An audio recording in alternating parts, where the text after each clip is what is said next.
Hey, and welcome back to the Destiny Church podcast. My name is Jonathan, lead pastor here at Destiny Church, and I got Pastor Andrew. Say hello, Pastor Andrew. Hey, everybody. Good to see you.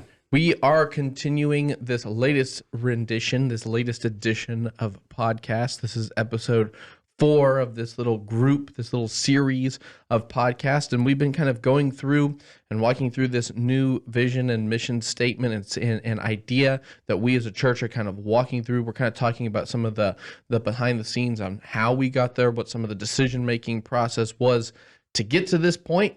And so this is the 4th episode. So if you missed the first 3, you can always go back and listen to those. In fact, I encourage you to, so that you can know contextually what we're talking about. But we will give a small little recap of what we've kind of talked about to this point. So Pastor Andrew, you want to kind of recap just a little bit what we've done? Yeah. So just to kind of give you guys a little bit and refresh your memory. So we've been talking a whole lot about our mission here at Destiny Church, which is that we want to see people know Jesus and show Jesus. And in that, there's certain ways that we go about it. We have gotten a lot of help from an organization called Intentional Churches and giving us some tools and resources to be able to really get our church focused and online with the mission of Jesus. And so we've talked about some of the concepts and ideas that we think about when we do church. And so within the last couple of episodes, we had mentioned this thing called the Great Commission engine, this idea and concept that helps us fulfill the Great Commission that is what Jesus gave to all believers. And so we talked about how this engine is fueled by prayer and the leading of the Holy Spirit. It is the crankshaft of this engine, the thing that turns everything is the one. It's our pursuit of going after the lost. Everything gets filtered through that mindset or that lens, if you will. Mm-hmm. And then there's these 3 main components that happen within every church. But thinking about it, Destiny Church, we want you to hear some of the heart behind it. And those 3 pistons are 1, what happens at Sunday service, that moment where people gather together to hear the preaching of the Word of God and the Holy Spirit moves in those moments. There's piston 2, which is life-changing relationships. That's what we're actually going to be talking about today. And then this piston 3 that we've mentioned called surrendered living, which is actually going to be getting into our next episode after today. Mm-hmm. And so those are the main components that we think about as it makes up how we operate in church. And so today we're looking at life-changing relationships. Yeah, perfect. And life-changing relationships, it can seem like a pretty big statement, like, oh, all I need is just life-changing relationships. That's it. So it can seem like a little bit overwhelming, but don't get like overwhelmed by like, well, I don't know how many life-changing relationships I have. We need to look at the concept and kind of define our terms of what we're talking about. And here's kind of what we're stating. We believe that growth, both personal growth, spiritual growth, even in some ways physical growth, we feel like those things happen within the context of relationships. Yeah. They happen the most in the context of relationships. It's not that you cannot grow in your spiritual growth or in some of your maturity alone, but we believe that God is calling us to relationships and to be able to be encouraged and encourage others. And so we believe that the model that is found scripturally from all the way back into Genesis, all the way through the New Testament, and even the model in which Jesus decided himself to live was a model in which people found themselves in relationships. Yeah. And so when we say we believe in life-changing relationships, well, we believe that people should have other people in their life who they can grow with, who they can mature with, who they can count on to be encouraged by, to encourage, and that can look a lot of different ways for different people. Yeah. Some people, they'll maybe only have 1 or 2 people that are in this life-changing relationship, and some will have a lot. I mean, there's many things. There's not a one-size-fits-all answer, but we believe as a church, one of the ways that we can better help people know Jesus and in turn create opportunities for them to show Jesus is to help facilitate ways in which they can be involved in life-changing and life-giving relationships. Yeah. And part of the way that we get to show, like you just mentioned, a way that we show Jesus is through other relationships. Like, we don't just show Jesus in the way we live, but a lot of the conversations that we're going to have with people where we get a chance to share our testimony or our story or the way God has moved in our own life comes with relationships with other people.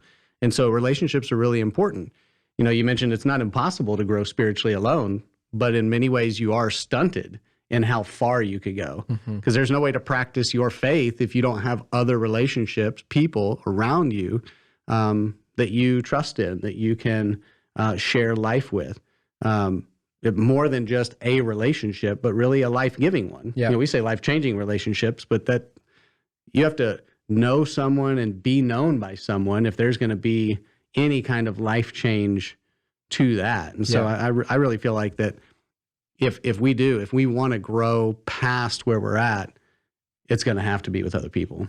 Yeah, and I think that here's part of the problem that we face in a society is we've gotten really good at creating filters of our lives, whether that's social media or just the way in which we live, where we like to keep people at a very, arm's length away. So we're good sharing good things online. We're good telling people things are going great, or sharing good news at work, or some new achievement that the kids have accomplished.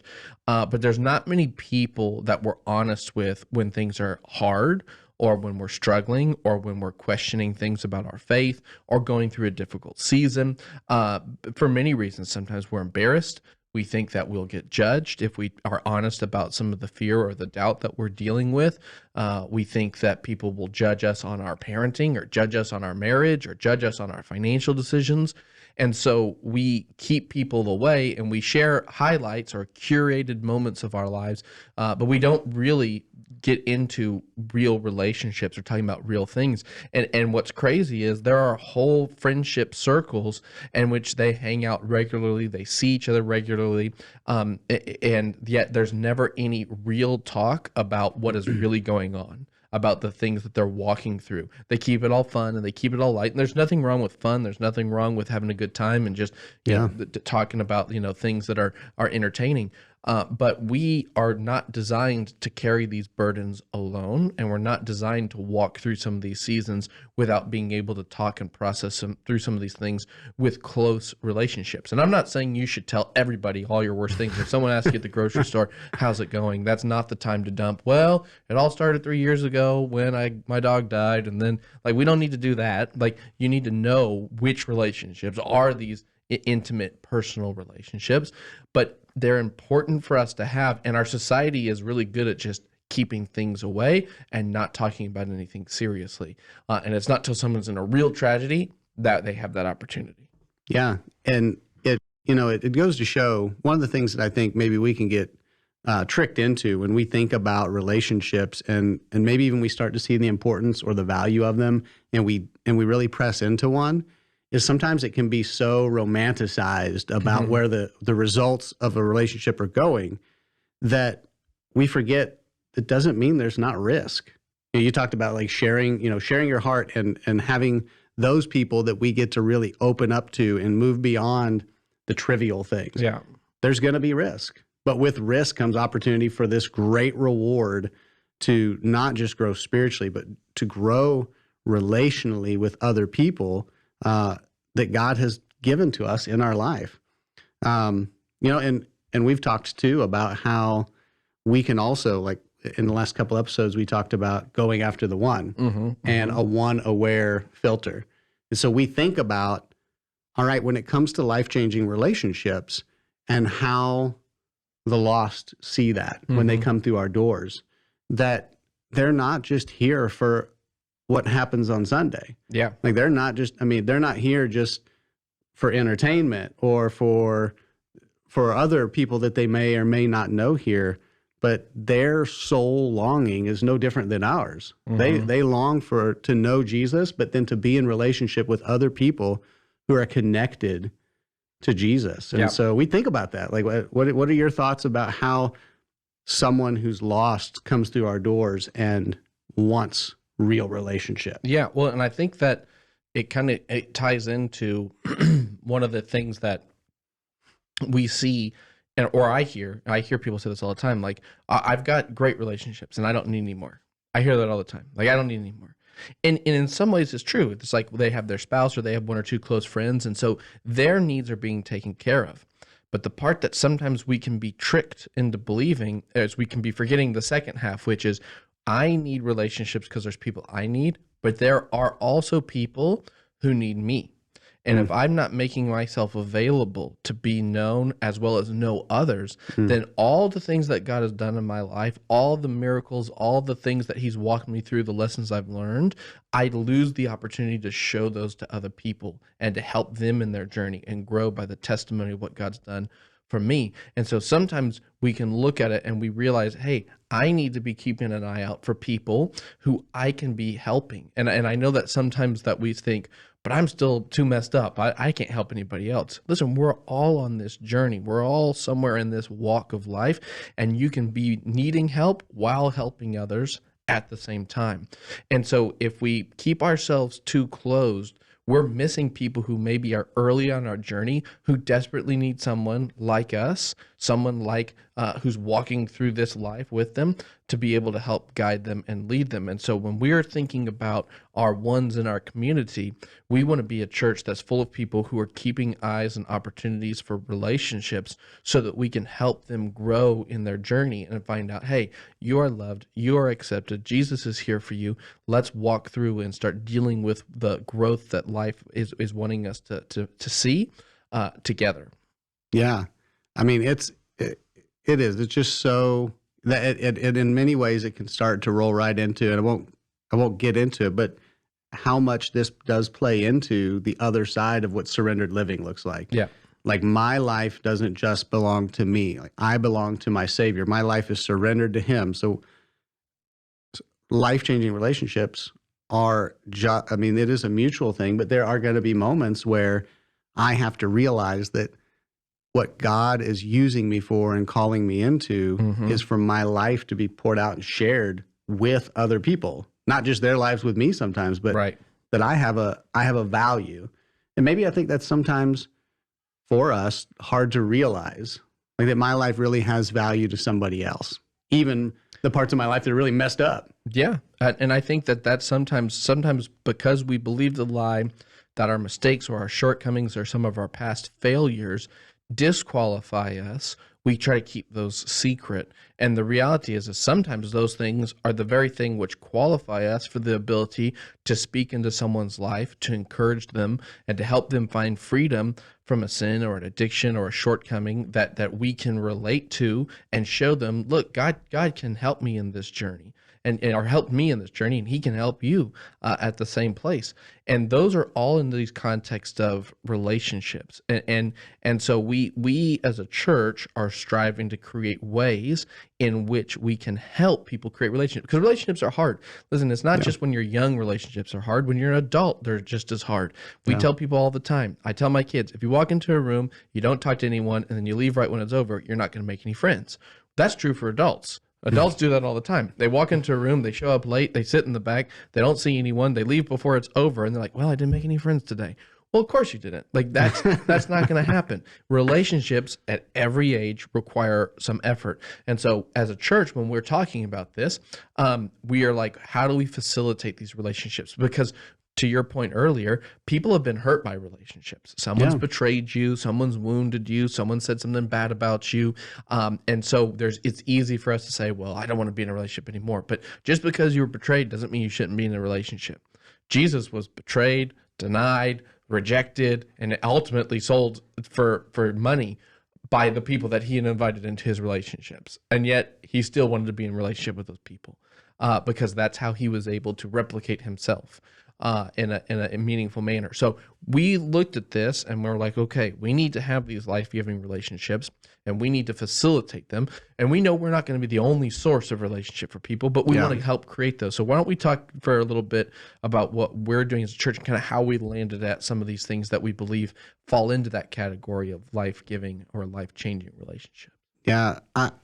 Probably the biggest one at our church, and I would say it's going to be most churches, but really a big one, especially when it comes to a programmed or a programmatic side of things, is going to be small groups. For us, that's why we are constantly looking for people who want to lead a small group to make themselves available for that facilitation of people to get together. Yeah. And so for us, those are a really important thing. We don't just want to be a church with small groups. We want to be a church of small groups because we see the value in that. Some people need a chance to come in and just have an easy win. Like, yeah, you mentioned making friends can be really hard sometimes. And small groups is a great way to just say, okay, I'm going to put myself out there. I'm going to try something. There's already a group that meets. All I've got to do is just show up once and at least give a shot and a try to do that.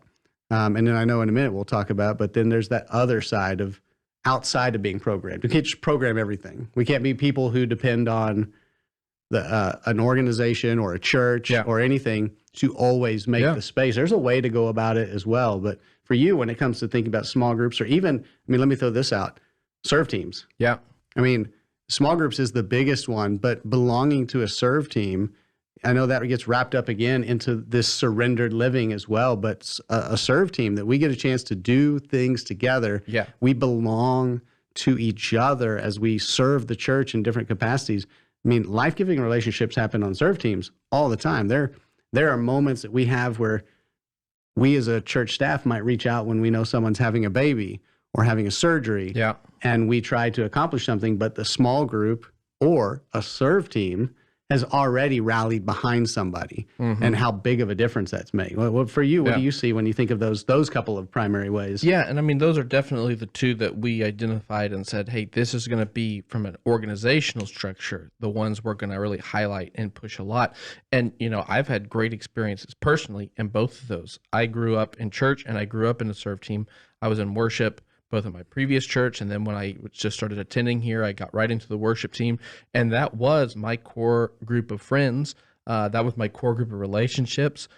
They were the people who were there for me through different seasons, through different walks, and they were in this core group because that was who we were able to be a part of. And then later down the road, when we as a church started doing more small groups as well, I have gotten into several different small groups over the years that have been really meaningful relationships and friendships and ways in which we can get connected and have people who are there for you.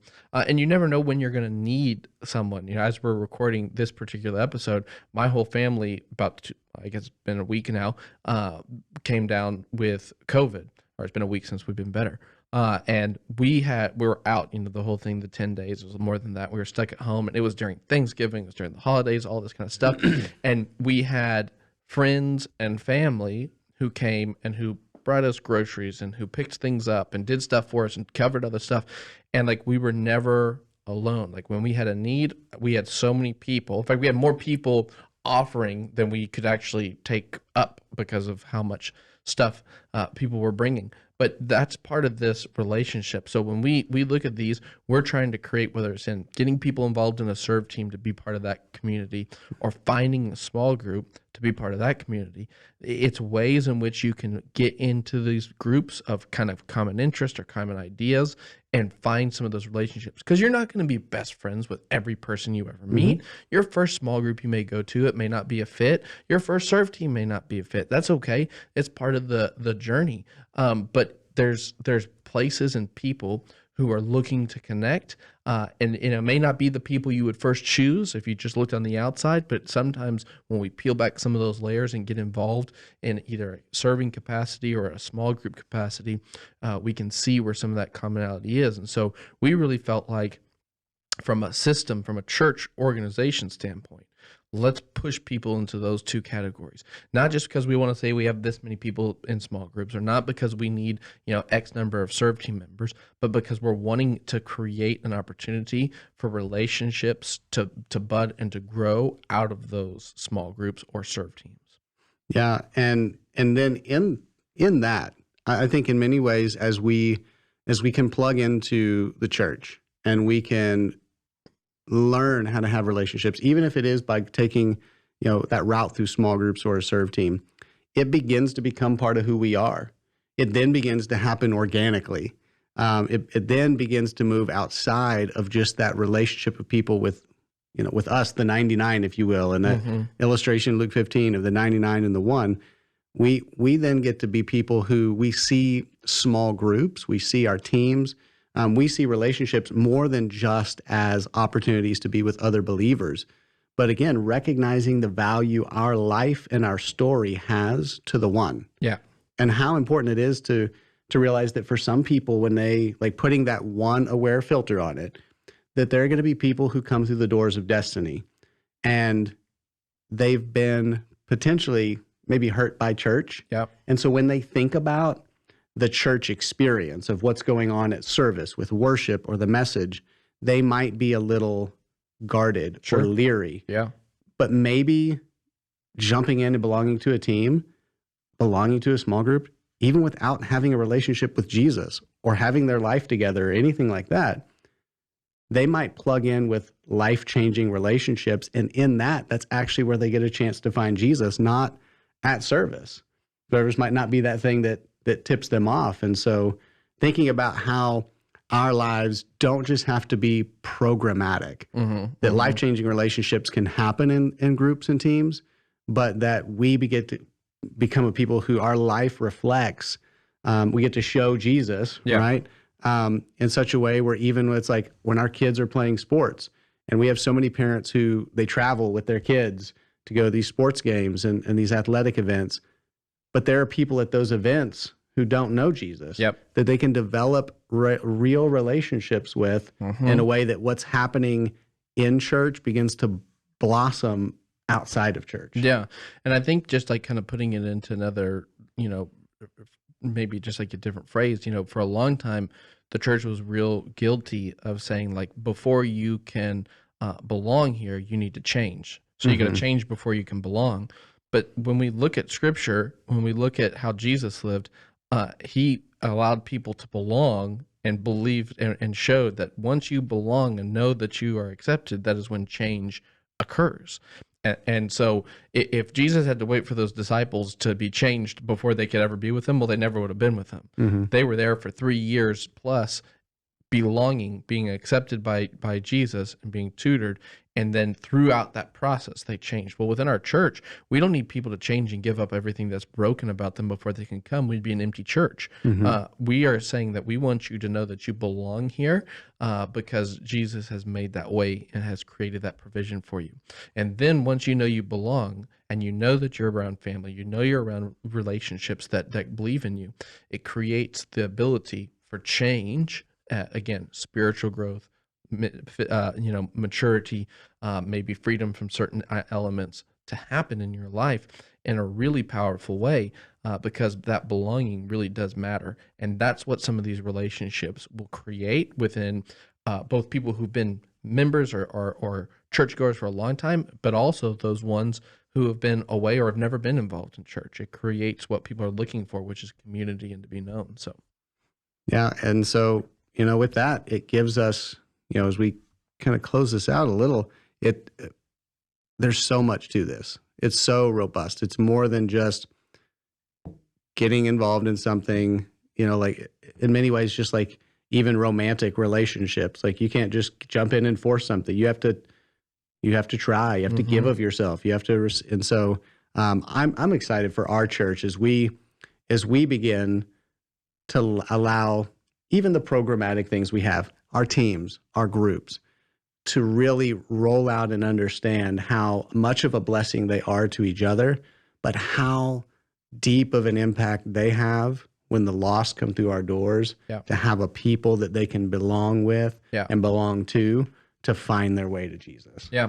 And I think that's what, what we're trying to teach and what we're trying to show is that sometimes it just takes that first person to be authentic and to be transparent and to be honest to create a ripple of people walking through transparent, honest relationships that help growth. But as long as everyone's keeping defensive, it sometimes just takes that one. And so what we're already seeing is people being willing to be honest with people and then see that honesty is what spreads and creates opportunity for growth and connection and relationships to bud in a really meaningful way. And so, through those programs and through just some talking and training and expectations, and then also modeling open, transparent, honest behavior, both as a staff and then within our serve teams, we believe that we can continue to see that, and that'll trickle through everything. And so, yeah, I think it's going to be good. Yeah. Well, I mean, for me, I think we've covered just about everything I could think. Is there anything you want to finish with that before we move into that next podcast and consider what we're doing next time with life-changing relationships? I think the only thing is that, remember, relationships are hard. Not every relationship works out.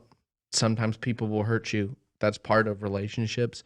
But just because you've been hurt, it doesn't mean you don't need them. And it doesn't mean that you're not needed. Yeah. And so sometimes we have to allow for some healing in our hearts and to walk through that. And that's actually going to be part of what we're talking about next in surrendered living, in allowing forgiveness to walk through and to walk in our hearts. But listen, get out there, take some time, be in the appropriate time, in the appropriate way, be honest with someone about where you're at, and watch what that does when we rally and we focus ourselves around this idea of knowing Jesus and showing Jesus in a meaningful way. And I think it'll change a lot of things in our lives and in the lives of those around us. So, yeah. But hey, listen, we're excited you watched or listened to this podcast. There's several things that you can do to continue to support this podcast. You can comment on it. You can share it on your social media platforms. You can subscribe to the podcast. All those things help us continue to have this reach more people with the content that we're creating. So we're thankful for you. Know that you're loved and prayed for. Have a great day.